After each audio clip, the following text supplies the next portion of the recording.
Now, remember when you were in school and someone asked the teacher a question he couldn't answer, and suddenly the next words out of his mouth were, "Class dismissed"? Yeah, well, that's what Speaker Johnson just did for the House. What was the question? A vote on a bipartisan push to release the Epstein files, and poof, time for recess. The now 5.5-week August recess. A full 180 for Speaker Johnson. It was just, last period when the teacher said, there's no such thing as a stupid question. A week ago, he wanted full transparency. It's a very delicate subject, but we should put everything out there and let the people decide. The president has said clearly, and he has now ordered his DOJ to do what it is we've all needed DOJ to do for years now, and that is to get everything released. So they're in the process of that. There's no purpose for Congress to push an administration to do something that they're already doing. Joining me now, two people I'm sure with perfect students. CNN political commentator Xochitl Hinojosa and Republican strategist Lance Trover. Glad to have you both. I have to go right where he said, Lance, because there are sources that are telling CNN that Speaker Johnson essentially told House Republicans, of course behind closed doors, that the administration needs some time here to deal with whatever the it is. Is the Speaker essentially saying that our congressional authority or our interest for the public is not as important as that time? I don't think so. I think there's folks in the media and some on the Democratic side who want to spin it that way. But I think, look, it's the president's prerogative. He's the one who is giving the orders to DOJ and others, or at least nudging his Justice Department to move forward on this. But it's Congress who asked for it. They have to wait for the president to say, well, you don't have to, schedule? but look, it's the Speaker's prerogative. He's the Speaker of the House, and if he wants to give the president the leeway, that's certainly his prerogative. And the quote that came after that was, you mentioned the transparency. He agrees and still says everything should come out. That was not included in that video that we just saw. Well, let me play for you another bit.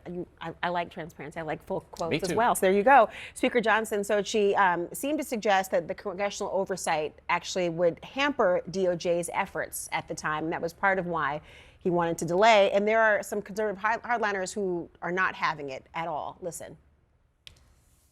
It's not going to die down. I know. If you assume that, the public decides that anyway. I don't assume anything, particularly with this. This transcends politics. 79% of the American public want some sort of transparency. It's the number one phone call that we get, by far. It's probably 500 to 1. 500 to 1? I mean, of all the issues, that might shock people, I have to say, that this is the issue, but it's very symbolic, it seems, of other issues. How do Democrats deal with what's 500 to 1 for Republican calls? Well, it's very obvious that what Speaker Johnson is doing is he's trying to protect Donald Trump politically. And I think that Democrats are just sort of along for the ride and just watching this all unfold. They don't control anything. And it's just funny that the administration has sort of been caught up in all this. In terms of the push and pull with Congress and DOJ and who gets, the oversight capability to interview witnesses, et cetera, there's always this push and pull with DOJ and Congress. And it's happened during Mueller. It's happening during Mueller.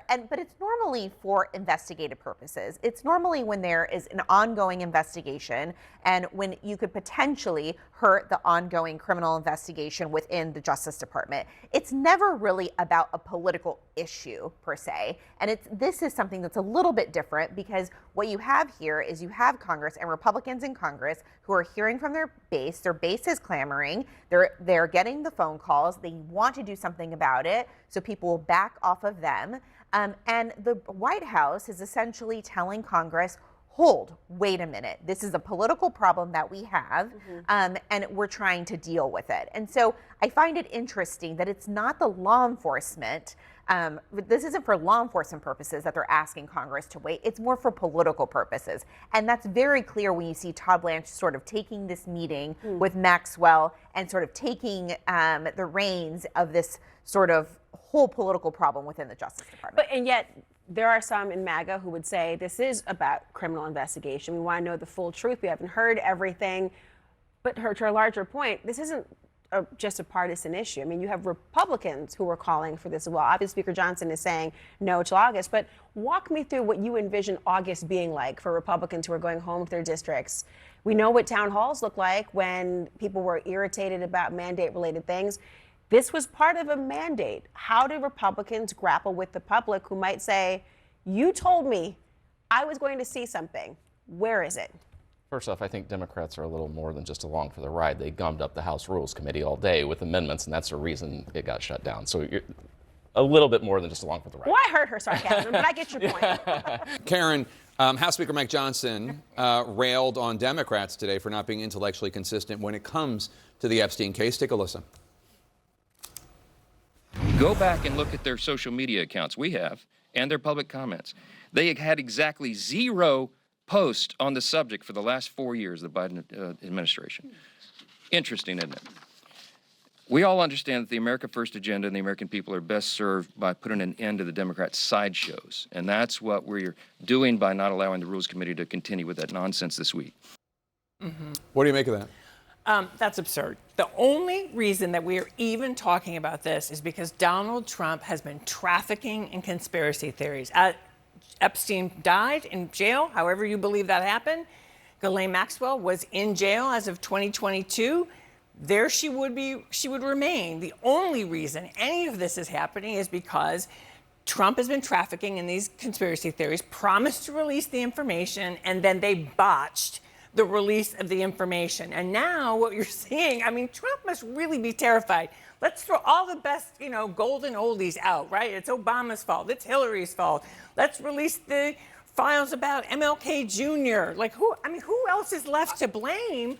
And let's not forget though, the grand jury testimony is not the files. It's a great misdirect, but it is not the files. And there are individuals who know exactly who the men were, and they're terrified. And those are the women who were trafficked, who were raped. I will give you the point that you made that this has been a topic that has been brought up during the campaign by Trump, by several members of the MAGA base.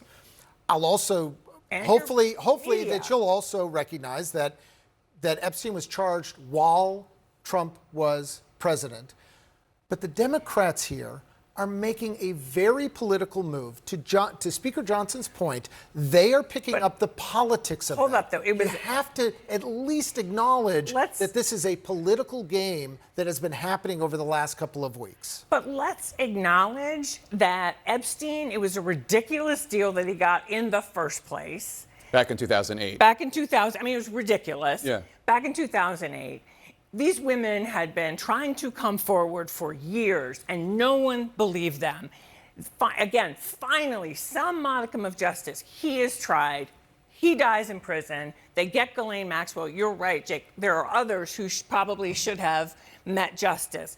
Guess what? There's politics in politics. And if you are going to stoke the base with crazy sauce, don't be surprised when you get some of that sauce on you. I'm not I'm not surprised. I'm just saying let's acknowledge the fact that we're now outside of, with all the empathy for the victims in this case, we are now in this political gotcha game that the Democrats are playing as well as the Republicans did prior to the campaign. The Democrats are now playing this post. But I think they're using, again, they don't have a message to run on, but they've got the message of Donald Trump not coming clean the way that he said he was going to, and they're running that as far and as hard as they can. Well, we've been making the case that he is not keeping his word to the American people on a number of issues, like what's happening with inflation and the economy, like what's happening with tariffs, like what's happening with immigration.